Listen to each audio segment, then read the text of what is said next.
Hi everyone, welcome to Geriatric House Call Dentistry. I'm Dr. Anneliese Kaufman from the Manhattan area, and this is Dr. Abby Neville from Philadelphia and the surrounding suburbs. Welcome. Thank you. We're going to ask Dr. Neville some very important questions today, questions that you may have about her practice and geriatric house call dentistry in general. So let's just start out with, how did you get into this business? So I've always wanted to be a dentist since I was about 10 years old. I felt like it was something I was drawn to, and so it was just a straight path for me, straight from there. And I've been practicing for about 18 years now, and mobile dentistry is like a passion project for me. Wow. Are you good at dentures? Is that why? I generally like everything, actually, but dentures, yes, because it gives people an opportunity to eat and chew and swallow and quality of life. Wow. So you found your passion just from the love of dentistry, or how did you decide that you really like this population of, say, older, frail adults? So my grandmother had Alzheimer's, and she was petrified of the dentist, petrified.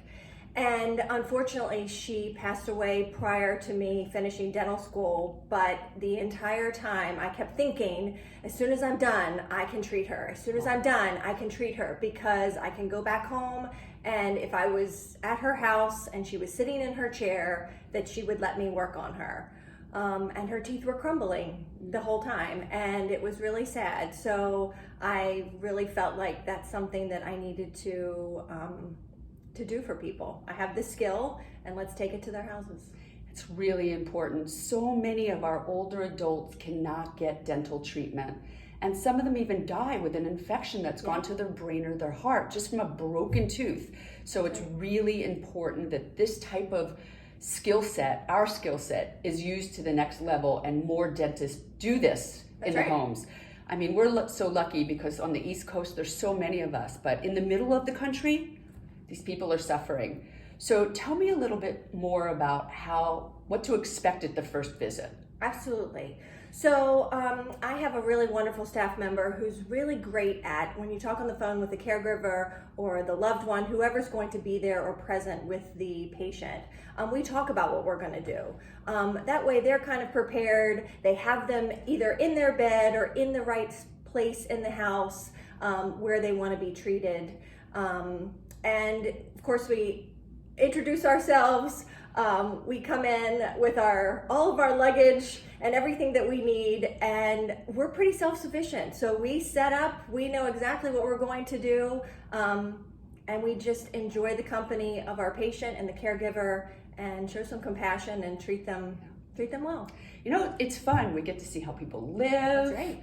We get to go into the homes. We need you to set up a little area, at least this big for us, clean it off, put paper towels on it, be ready for us.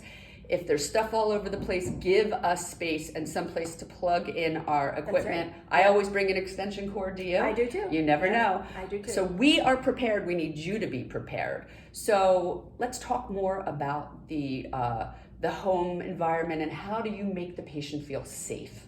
Wonderful. It's usually when they're in their home, they feel safe anyway, right? Because it's their most comfortable environment. We're very reassuring. We're not imposing. We are polite.